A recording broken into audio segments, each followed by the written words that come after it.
I'm not sure why I chose the Ocala National Forest. It wasn't really on my radar until a couple of weeks ago. Maybe it's because Megan always talked about it, how beautiful the pine forests were, the springs. She was the nature person, not me. She practically begged me to take her camping here once back when we were still together. I kept putting it off, using work as an excuse. Now, here I am, in the middle of the forest alone in my RV, with nothing but my thoughts for company. I needed a break, that's what my doctor said. Unplug, he told me. You need to find yourself again, as if I ever had a real grasp of who I was to begin with. 2 weeks into my forced time off, I wasn't any closer to finding peace or clarity.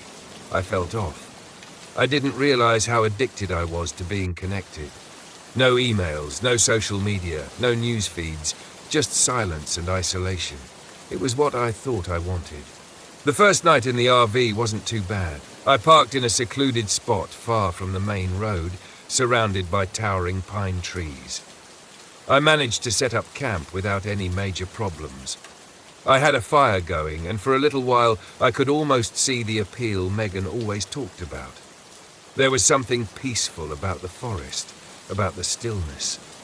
But it was the kind of stillness that quickly became unsettling when you were alone. By the time the sun set, the silence had grown thick. The only sound was the wind shifting through the pine needles and every so often, the distant call of an owl. I tried to read one of the survival books I'd brought, but I couldn't focus. My mind kept drifting back to her. Megan. We hadn't spoken since the divorce went through. 3 years of marriage dissolved in less than a month. I couldn't even tell you exactly when things went wrong. I just buried myself in work. She begged me to slow down, to reconnect, but I didn't listen. I told myself I was doing it for us, that the stress was worth it in the end. But by the time I realized how much I'd lost, it was too late. The fire crackled as the temperature dropped. I got up to grab my jacket from inside the RV. That's when I first heard it, a soft tapping sound, like something lightly knocking against the side of the RV. I froze, listening. Tap, tap, tap. I leaned against the door, listening harder. The tapping continued, rhythmic, almost deliberate. I grabbed a flashlight and opened the door, scanning the area around the RV. The light cut through the darkness, but I couldn't see anything. Just trees and shadows.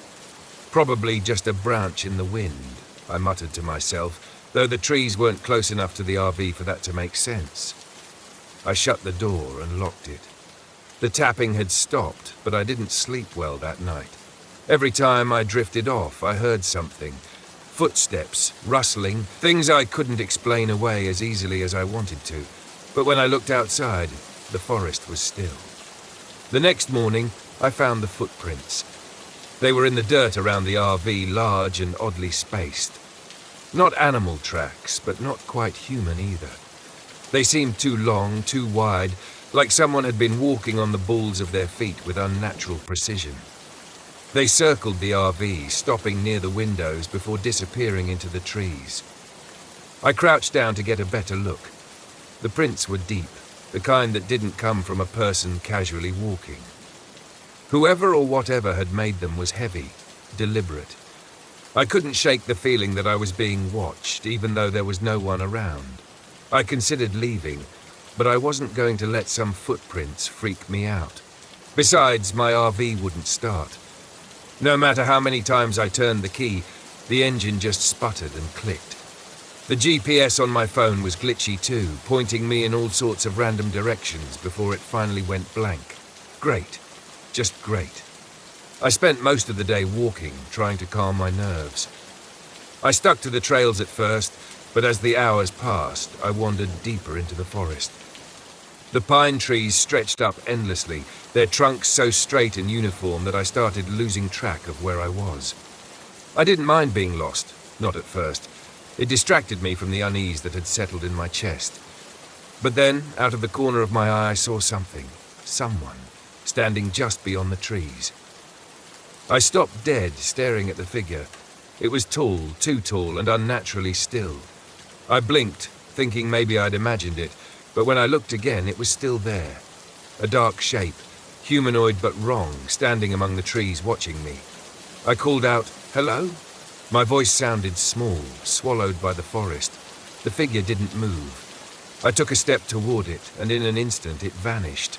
Not like it walked away, just gone, like it was never there. I felt a chill crawl up my spine. I stood there for what felt like forever, staring at the spot where the figure had been, before I finally turned and hurried back toward the RV. That night, the tapping started again. Louder this time, more insistent. I lay in bed, listening, my heart pounding in my chest. The rhythmic tapping echoed around the RV, coming from all sides. It sounded like someone or something was circling the vehicle, knocking at the walls, at the windows. I couldn't bring myself to move. Then, the footsteps started.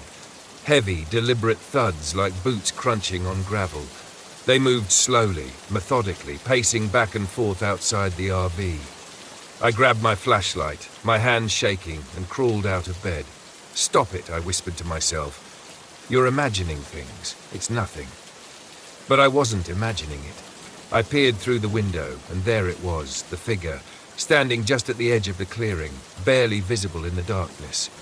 Its shape was clearer now, a tall, gaunt figure with limbs that seemed too long, too thin. Its face was hidden in shadow, but I could feel its eyes on me, watching. I stumbled back from the window, heart racing. The tapping grew more frantic, the footsteps louder. My head spun with fear and confusion. What was it?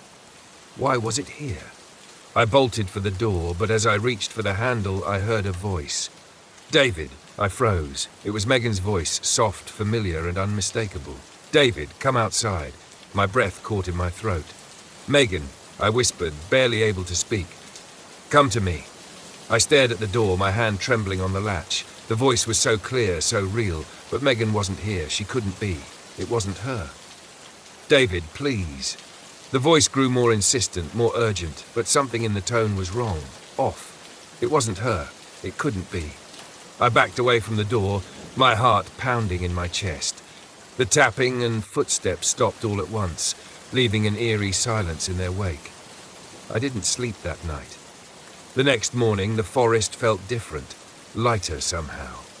The figure was gone, and the RV started on the first try. I didn't waste any time. I packed up and drove away, leaving the forest behind as quickly as I could. But even now, as I sit here writing this, I can't shake the feeling that something is still watching me. That maybe, just maybe, I didn't leave it behind. Some things can't be explained. Some things I realize now are better left undisturbed.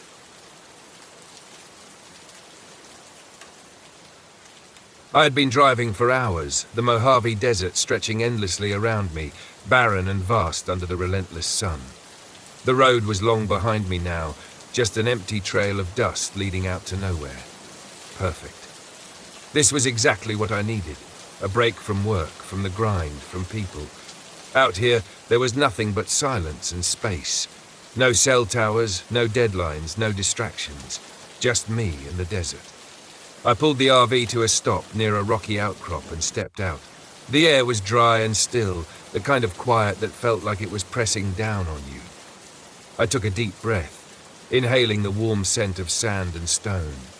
This was my escape. No buzzing phone, no frantic emails, just the open sky and the endless horizon. I set up camp quickly, parking the RV in the shade of the rock formation and pulling out my gear. I wanted to explore before the light faded. There was something about the desert that always fascinated me, the way the landscape shifted from harsh to beautiful in a matter of hours. But right now, I was focused on one thing: silence.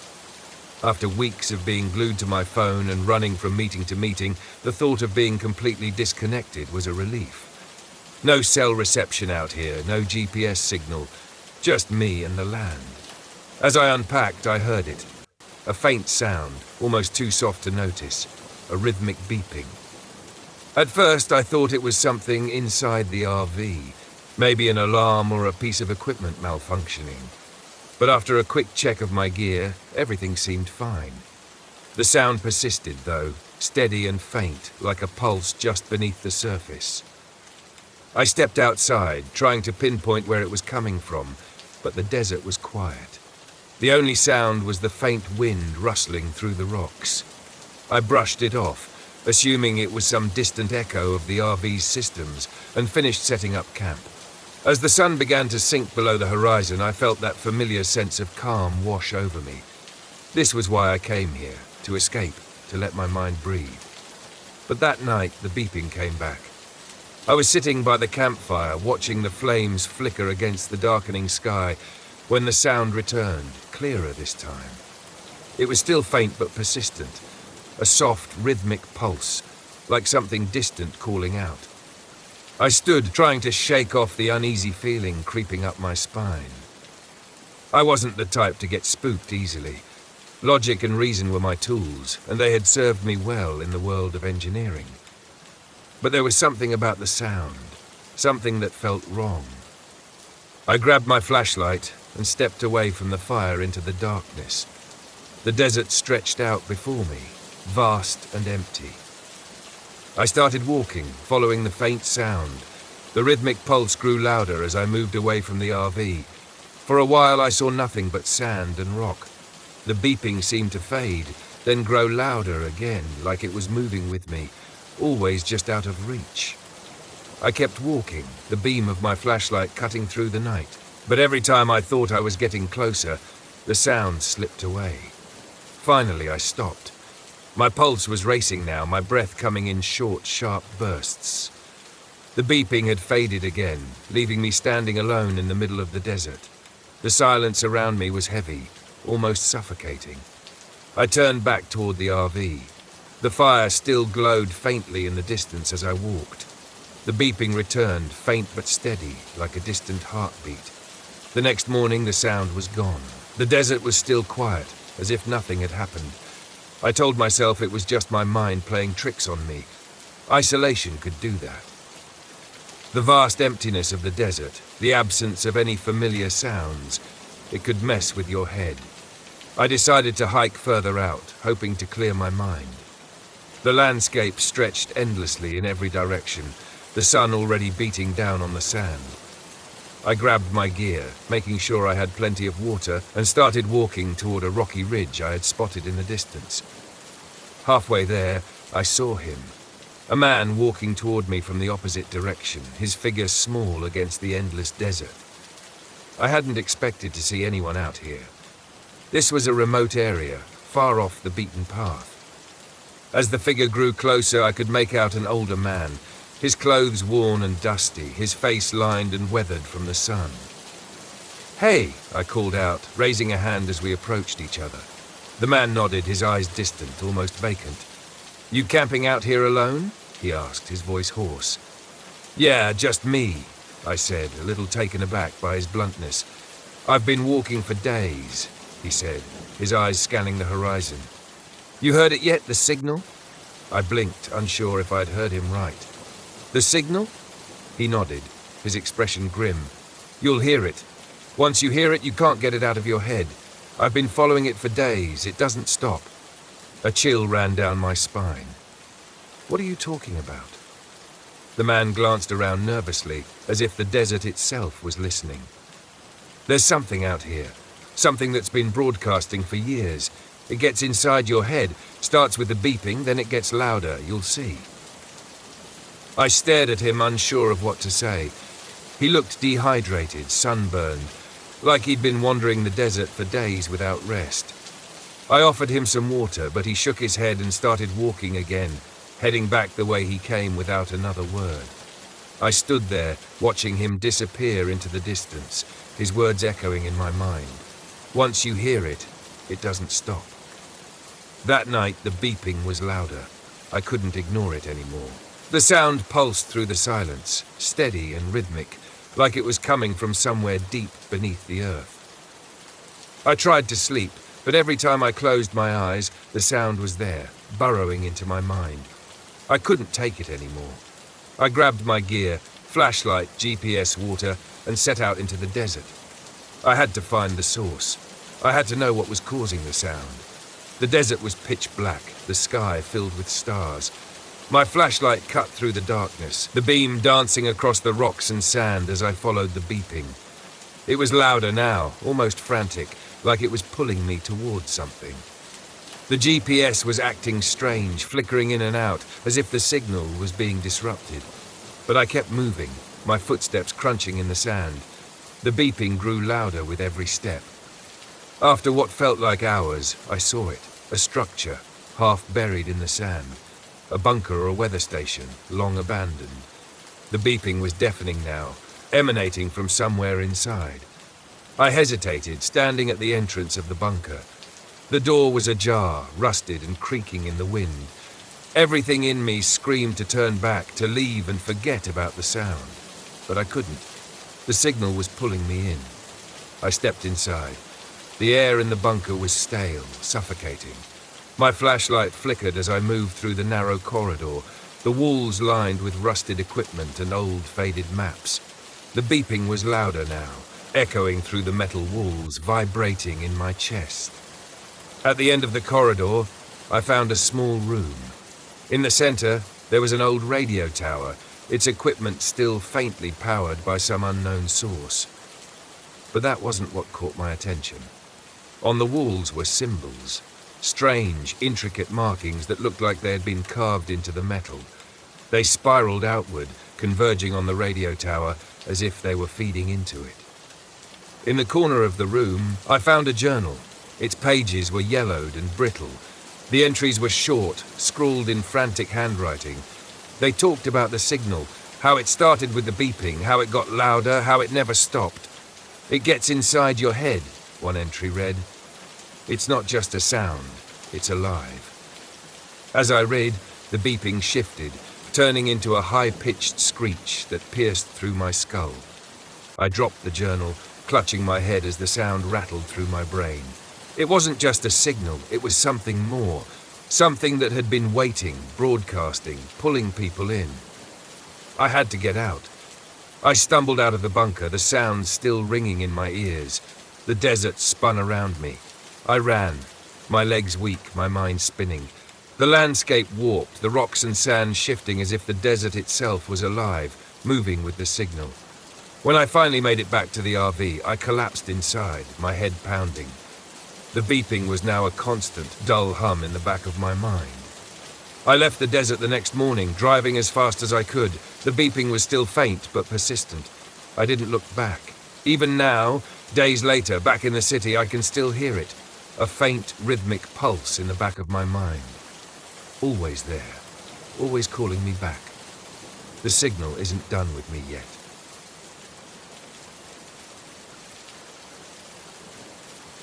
I never wanted to drive Loveland Pass again. I hadn't been back on that stretch of road since the night Marty died, the night his rig went over the edge and disappeared into the fog like it had never existed. The only thing they found was twisted metal at the bottom of the canyon. I told myself it wasn't my fault, but the guilt stuck to me like oil on a rag, refusing to wash off, no matter how many miles I put between me and that place. But Pete called in a favor. He needed me, and I owed him more than I could count. A convoy job through the Rockies, 3 trucks hauling high-value cargo to a research facility in Colorado. It was big money, but more than that, it was for Pete. He convinced me with a laugh over the phone. "Come on, Red, we need your experience out here. What could go wrong?" I didn't laugh, not this time. So there I was, back in the driver's seat of my rig, with Pete leading the convoy and another trucker, Jerry, bringing up the rear. The snow-capped peaks of the Rockies loomed ahead as we started our ascent through Loveland Pass. The winding roads snaked around the mountains, a narrow, dangerous route where one wrong move could send you tumbling into nothingness. The memories hit hard as soon as we passed the first switchback, the same stretch where Marty had lost control. I gripped the wheel tighter, feeling the familiar weight of regret in my chest. I'd spent years avoiding convoys, always driving solo. The ghost from that night hadn't let me forget, and now I was back, like I was inviting them to haunt me all over again. "Red, you still with us?" Pete's voice crackled over the CB, cutting through my thoughts. I pressed the mic. "Yeah, still here. Roads are getting slick. We should take it slow." Pete agreed, and we settled into the grind, navigating the treacherous turns with caution. The sun had set hours ago, and now only the thin beams of our headlights cut through the growing darkness. The fog rolled in thick and fast, curling around the edges of the road like ghostly fingers. That's when I saw it up ahead. Just barely visible through the fog was a pair of headlights. They flickered like a dying flame, appearing and disappearing in the swirling mist. I squinted, leaning forward, trying to get a better look. It was a truck, no doubt about it. But there was something familiar about the way it moved, the way it hugged the curves of the road like it had been driving this route for years. I keyed the mic again. "Pete, you see that truck up ahead?" Silence.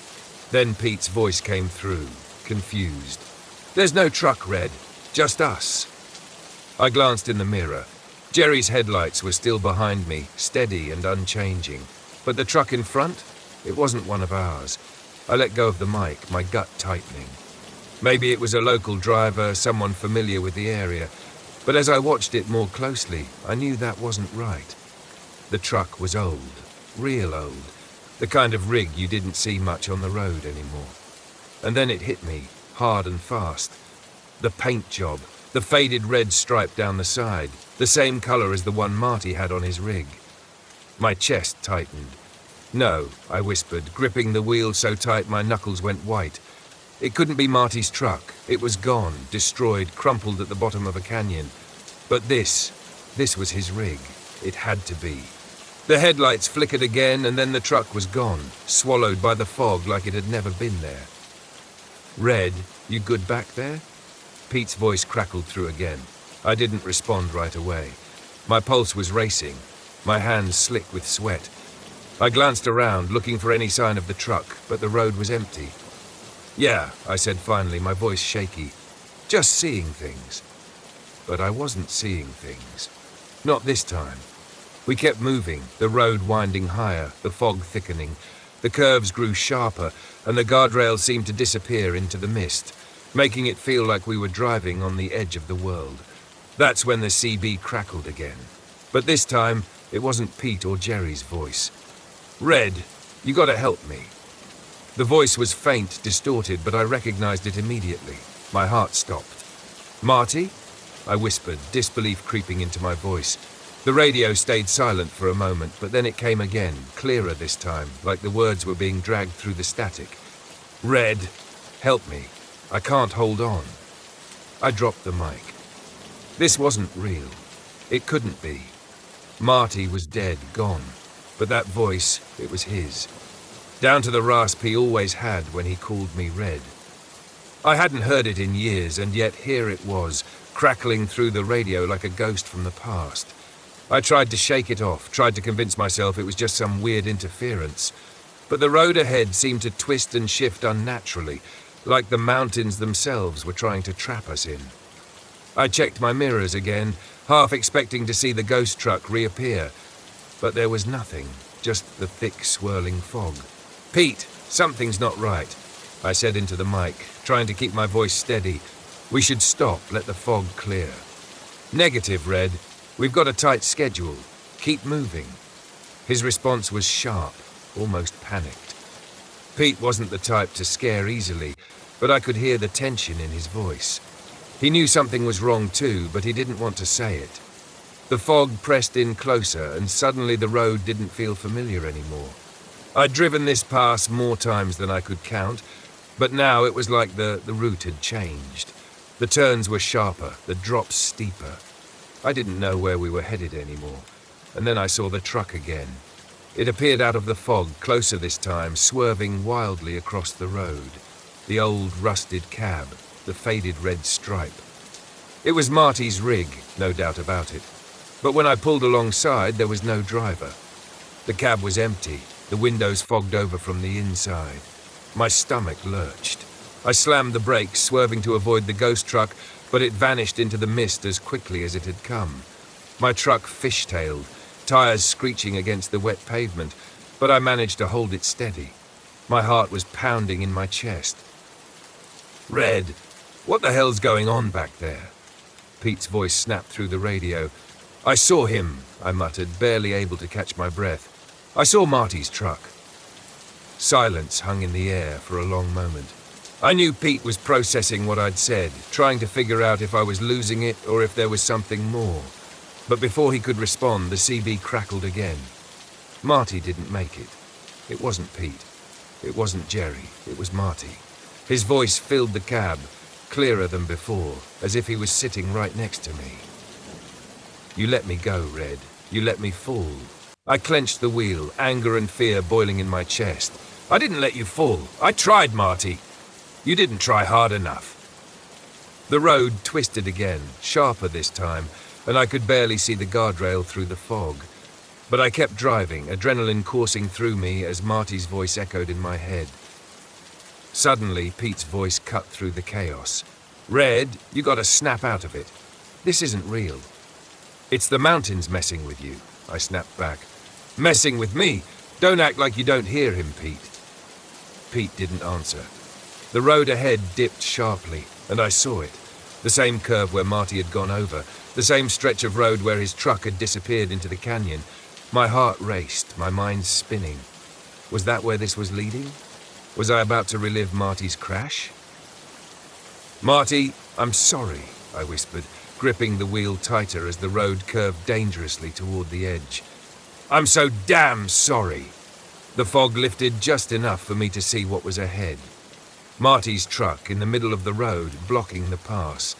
There was no time to stop. No time to think. I swerved hard, avoiding the ghost truck at the last second. My rig skidded, the wheels screeching as I fought to keep control. For a moment I thought I was going over the edge. The wheels teetered on the lip of the canyon, the guardrail creaking under the weight of the truck. But I yanked the wheel, pulling the rig back onto solid ground. My breath came in ragged gasps. I looked in the rearview mirror. The ghost truck was gone, the fog was clearing, and for the first time in years, I felt like I could breathe. "Red?" Pete's voice came over the radio, softer now. "You still with us?" "Yeah," I whispered, gripping the wheel with trembling hands. "I'm still here." The mountain stretched ahead, empty and quiet, but I could still hear Marty's voice in the back of my mind. And I knew, in some way, he'd always be with me. We made it through the pass just as the sun broke over the horizon, casting a pale light over the jagged peaks. The road ahead was clear, but I knew I'd never forget the night I'd faced Marty's ghost.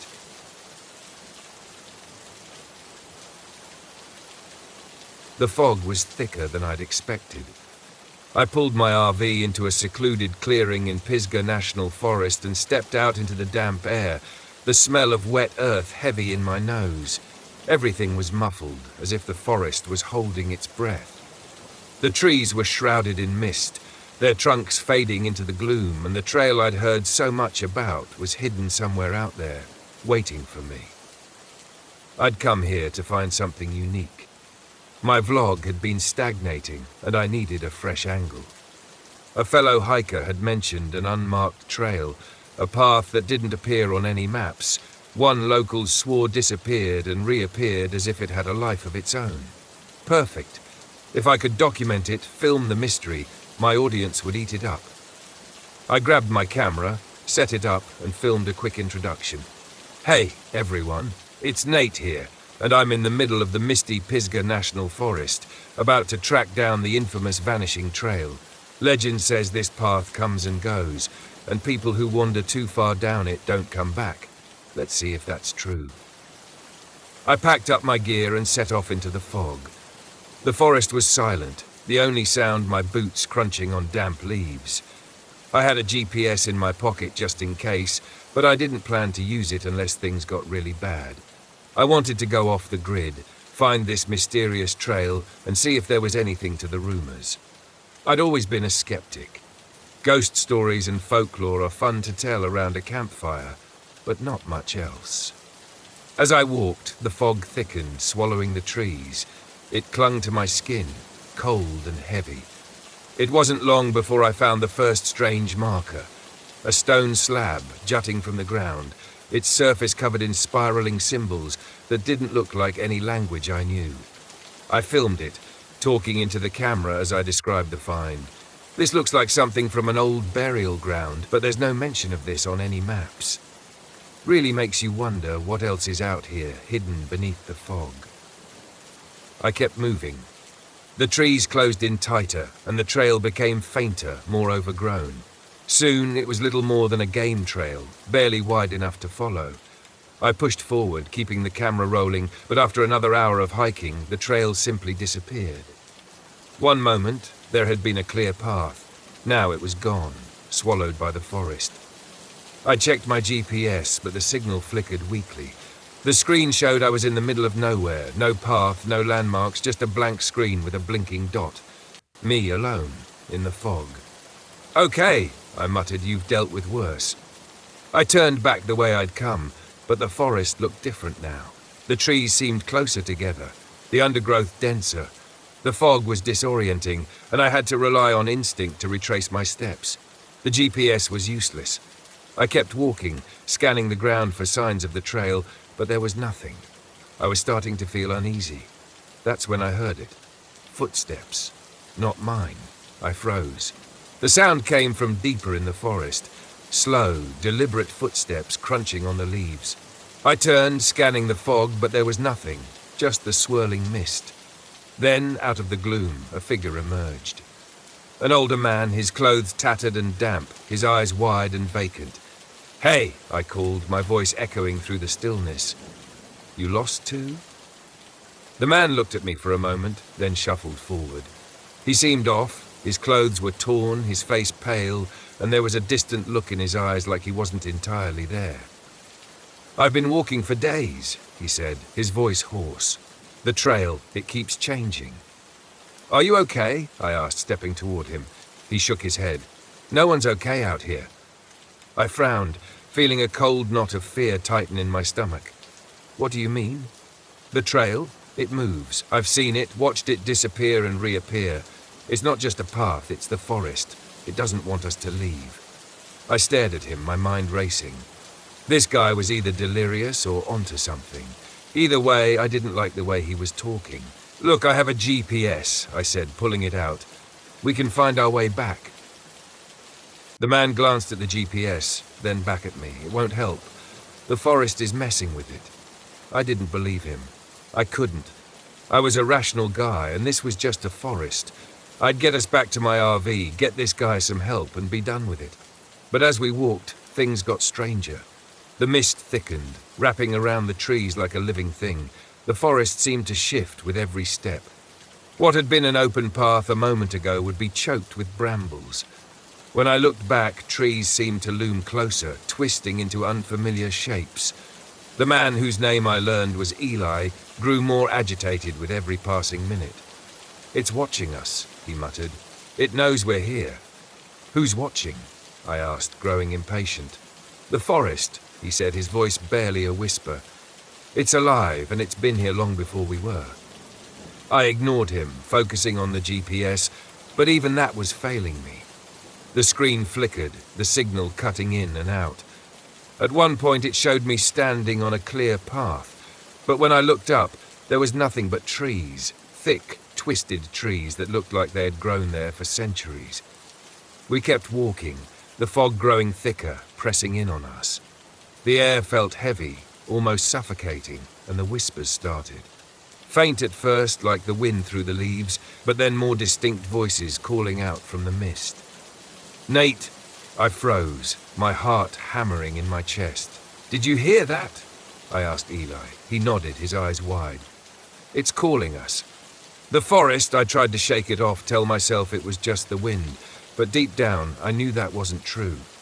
The voice had spoken my name. We came across a backpack tangled in the branches of a tree, high above our heads. It was old, covered in dirt and torn, but when I climbed up to retrieve it, I found fresh supplies inside. Water, food, like someone had packed it yesterday. I felt a chill run down my spine. How had it gotten there? Eli was growing more paranoid, his eyes darting around like he expected the trees to come alive at any moment. "We need to leave," he kept saying, "before it's too late." We pushed forward, but no matter which direction we went, we ended up back where we started. The fog seemed to pulse with an unnatural energy. The whispers grew louder. Then, without warning, Eli was gone. I turned around and he was just gone. The forest had swallowed him whole without a sound. I called out his name, but there was no response, only the dense mist pressing in on me. Panic set in. I was alone, lost in a forest that didn't want me to leave. The GPS was useless and my camera was flickering, showing distorted footage of things I hadn't seen, shadows moving in the trees, figures lurking just out of sight. I started running, my breath coming in sharp gasps. The trees twisted and shifted around me. The fog was so thick I couldn't see more than a few feet ahead. Every time I thought I'd found a way out, the forest closed in, trapping me in a maze of branches and brambles. The whispers were louder now, calling my name over and over. My camera caught glimpses of movement, dark figures moving through the mist, vanishing before I could focus on them. I didn't know what was real anymore. The forest seemed to warp around me, bending reality to its will. Then, just as suddenly as it had begun, the fog broke. I stumbled out of the trees and found myself back at my RV. The mist lingered at the edge of the forest, but it didn't follow. I didn't wait. I grabbed my keys, threw my gear into the RV, and drove, my hands shaking on the wheel. I didn't stop until I was miles away, the forest a distant memory in the rearview mirror. Back home, I reviewed the footage. I expected to see the horror I'd witnessed, the proof of the vanishing trail and the strange shifting forest, but the videos showed nothing. The trail looked normal, the mist wasn't as thick, and Eli wasn't in the footage at all. It was like he'd never existed. I tried to tell myself it had been a bad trip, that my mind had played tricks on me, but deep down, I knew the truth. The forest had let me leave, but it hadn't forgotten me. And I had a feeling it was waiting somewhere in the mist for me to return.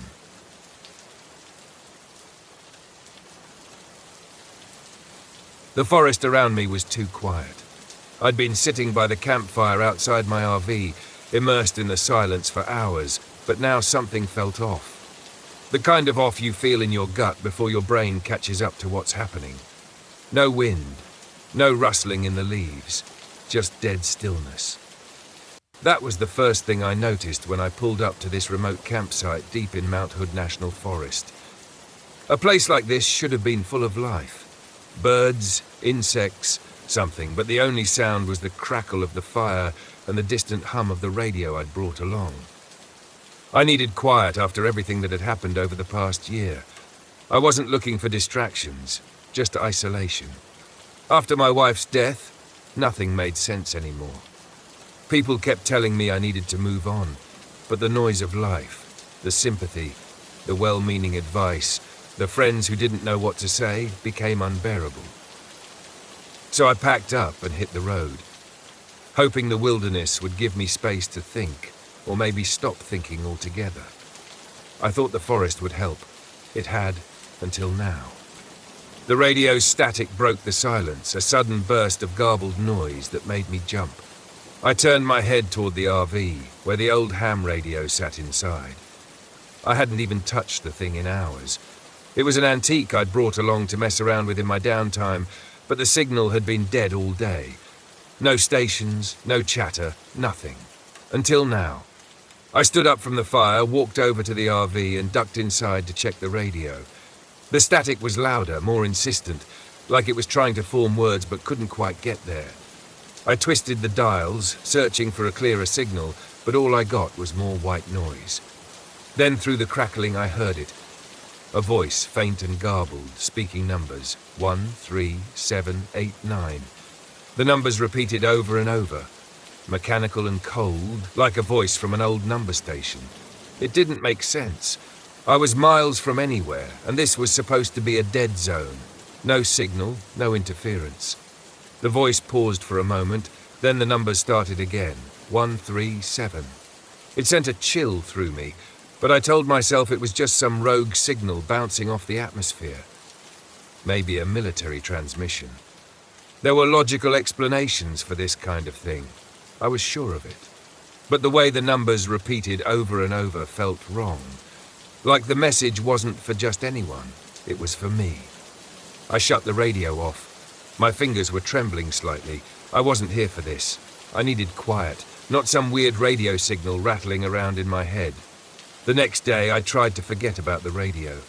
I spent the morning hiking through the woods. The towering pines loomed overhead like silent giants. The air was cool and damp, the sky just a sliver of grey through the dense canopy. But something gnawed at me, a faint buzzing at the back of my mind. No birds, no animals, just silence. When I returned to the campsite, the radio was on again, static blaring from the speakers. I hadn't touched it. I stepped inside the RV, staring at the radio like it might come to life. The static was louder now, more intense. I could feel it in my bones, like the vibration from a low hum in the ground. And beneath the static, the numbers were back. 1, 3, 7, 8. I slammed my hand down on the off switch, killing the sound. My pulse was racing, my mind scrambling for an explanation. It had to be a glitch, something with the wiring, maybe a stray electrical signal.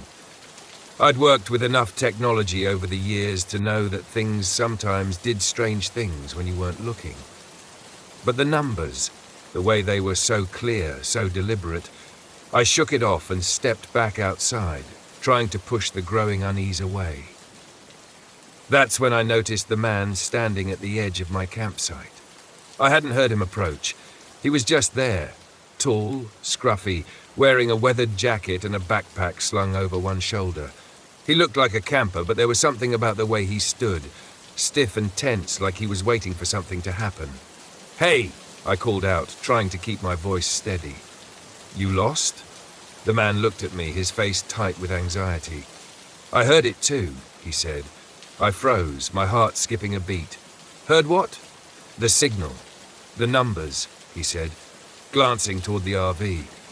"I've been picking it up on my own radio. It's not normal." My mouth went dry. The man nodded. "I'm Ben," he said, stepping closer, his voice low. "I was camping a few miles down the road. I've been getting static voices, weird electrical interference. My GPS stopped working. My cell phone drained to 0 in minutes." I swallowed hard, my mind racing. "What do you think it is?" Ben shook his head, his eyes darting toward the trees. "I don't know, but it's not natural. The way the signal moves, it's like it's getting closer." I didn't know how to respond to that. I was a man of logic, of science. Signals were signals. Glitches were glitches. But there was something about the way Ben spoke, the fear in his eyes, that made my skin crawl. That night, the radio came to life again. I tried to ignore it, tried to focus on the campfire and the peaceful silence of the woods, but the static was louder than before. The numbers were clearer, more insistent. 1, 3, 7, 8. Ben was sitting across from me, his hands wrapped around a cup of coffee. His eyes constantly scanned the dark forest around us. He hadn't relaxed since he showed up, and I couldn't blame him. There was something wrong here, something I couldn't explain. "You think it's some kind of broadcast?" I asked, more to fill the silence than anything. Ben shook his head. "I don't think it's a broadcast at all." "What do you mean?" He hesitated, then leaned closer, lowering his voice. "I think it's a warning, or a signal from something out there." I stared at him, trying to process what he was saying. A warning from what? Before I could ask, the static on the radio cut out for a moment. There was only silence, the kind of silence that presses down on you, that makes your skin prickle with anticipation. Then a sound, a soft rhythmic clicking, like something metallic tapping against wood. I grabbed my flashlight and pointed it toward the trees, but the beam only revealed darkness. The clicking grew louder, echoing through the forest, and then through the radio a voice crackled to life. "We see you." My blood ran cold. Ben's eyes widened, his face pale. "What the hell was that?" I whispered, my voice barely audible over the pounding of my heart. The voice repeated, distorted and mechanical. "We see you." I stood up, the flashlight shaking in my hand. The clicking sound was closer now, coming from all around us, moving through the trees. The forest seemed to pulse with energy, the air growing thick and heavy, like the atmosphere itself was alive. "I think we should leave," Ben said, his voice tight with fear. For once I agreed. The next morning, I found Ben's tent abandoned. His gear was scattered around the clearing, but there was no sign of him, no footprints, no note. Just the cold, empty forest and the low hum of static that had settled into the air like a living thing. I tried to follow his tracks, but they vanished in the thick underbrush. It was like he'd walked into the trees and disappeared. The GPS on my phone was useless, spinning me in circles. The battery drained faster than I'd ever seen. The static in my ears grew louder the further I went, like the signal was inside my head, vibrating through my skull. The numbers were back too, repeating over and over, etched into my mind. 137. By midday, I stumbled across something I hadn't expected, an old, dilapidated radio tower hidden deep in the woods. The metal was rusted, vines crawling up the sides, but it was still faintly humming with power. I climbed the tower, every step echoing in the stillness, my heart hammered in my chest.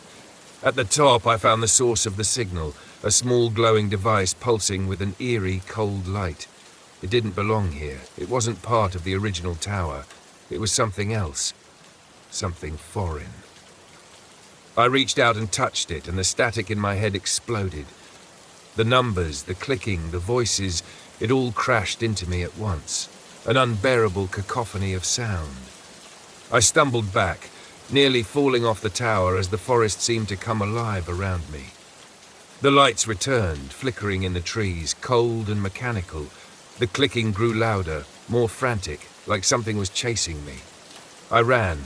I don't remember how I made it back to the RV, but the lights followed me, the clicking never far behind.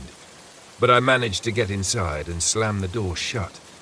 My hands were shaking as I started the engine. The device still clutched in my hand. As I drove away, the static began to fade, but the numbers never left me. They echoed in my mind, a constant whisper, even as the forest disappeared in the rearview mirror. It's been days now, and I'm still hearing them. 137. I can't get them out of my head. And I can't shake the feeling that whatever was out there, whatever sent that signal, knows where I am. And it's not done with me yet.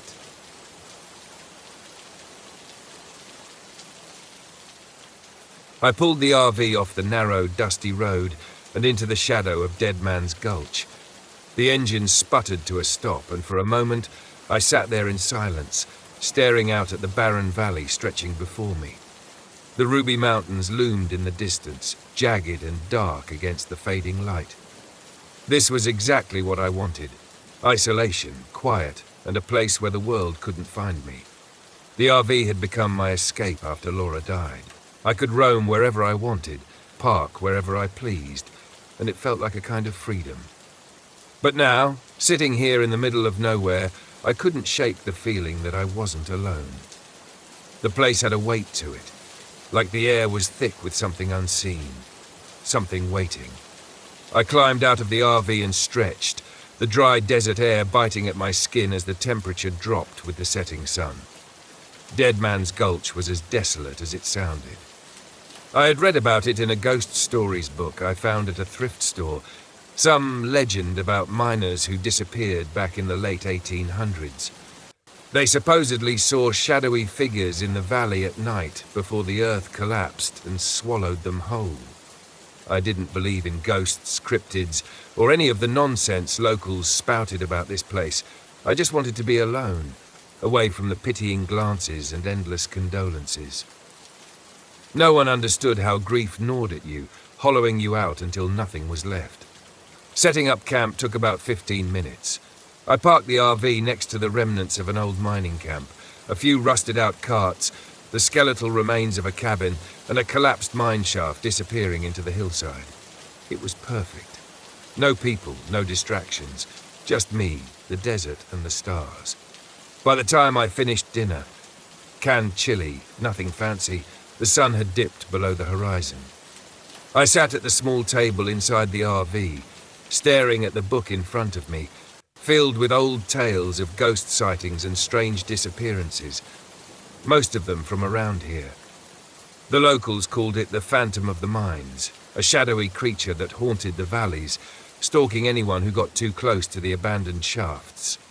I flipped through the pages, skimming over accounts of miners swearing they'd seen something dark moving in the fog just before disaster struck. I shook my head and closed the book. Ghosts, shadows, it was all nonsense. Laura would have laughed at the idea. She'd never been scared of anything. Not the woods, not the wild. She was fearless. But I wasn't Laura. As I cleaned up, the RV's lights flickered. I paused, glancing at the ceiling. The lights steadied again, and I let out a breath I hadn't realized I was holding.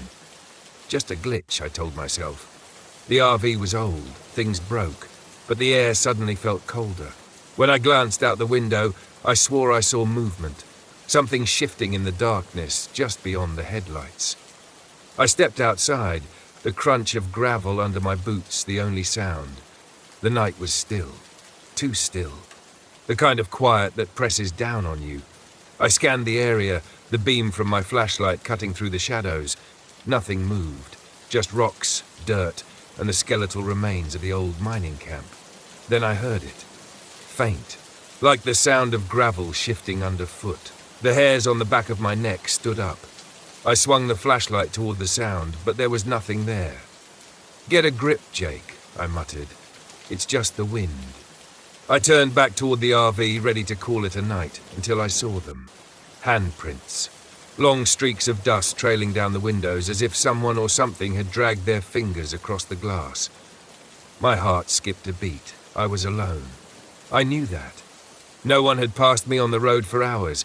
No one was out here. At least, no one should have been. I hurried inside, locking the door behind me. The RV felt smaller now, the walls pressing in as the wind outside picked up, howling through the narrow canyon. I sat at the table, staring at the window, waiting. But nothing happened. The next morning, the RV was completely dead. No power, no lights, no water pump, nothing. I checked the battery. It was completely drained. It didn't make sense. I had it checked before I left. It was supposed to last for weeks. Frustrated, I spent most of the day trying to figure out what was wrong, but everything seemed fine. The battery had just died. By late afternoon, I gave up. I was stuck here for the night. I cursed under my breath, but deep down, I knew this wasn't just bad luck.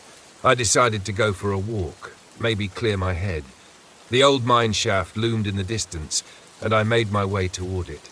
The ground was hard and cracked, littered with strange, deep marks crisscrossing the dirt.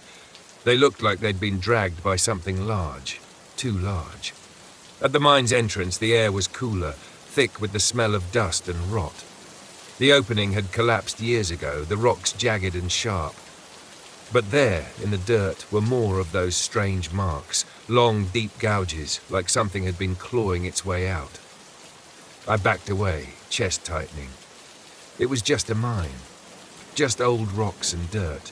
But as I turned to leave, I caught something in the corner of my eye, a shadow moving at the edge of the rocks. I whipped around, nothing. I ran back to the RV, heart pounding. That night, the first knock came just after midnight. A loud, deliberate bang on the side of the RV. I shot up, grabbing the shotgun by my bed. My hands shook as I loaded it. Another bang, closer this time. "Who's there?" I shouted, voice cracking. No answer, just the sound of gravel shifting. I grabbed the flashlight and threw open the door. The cold hit me hard. The beam cut through the darkness. Nothing. No one. But then I saw it. A dark, shifting figure at the edge of the rocks. Its form flickered like smoke in the wind. It didn't have a face, but I felt its eyes on me. I raised the shotgun and fired. The blast echoed, but the thing didn't move. It just faded. I stumbled back inside, locking the door. The lights flickered, and then went dark. I sat in total blackness, shotgun in my lap, waiting, but it didn't come back. By morning, I'd had enough. I packed up and climbed into the driver's seat. Miraculously, the RV started like nothing had been wrong. I didn't wait. I hit the gas, speeding away from Dead Man's Gulch. The weight in the air lifted, the fog was gone, but I couldn't shake the feeling I had narrowly escaped something dark, something still waiting in those mines. And as I drove, I kept checking the rearview mirror, just in case.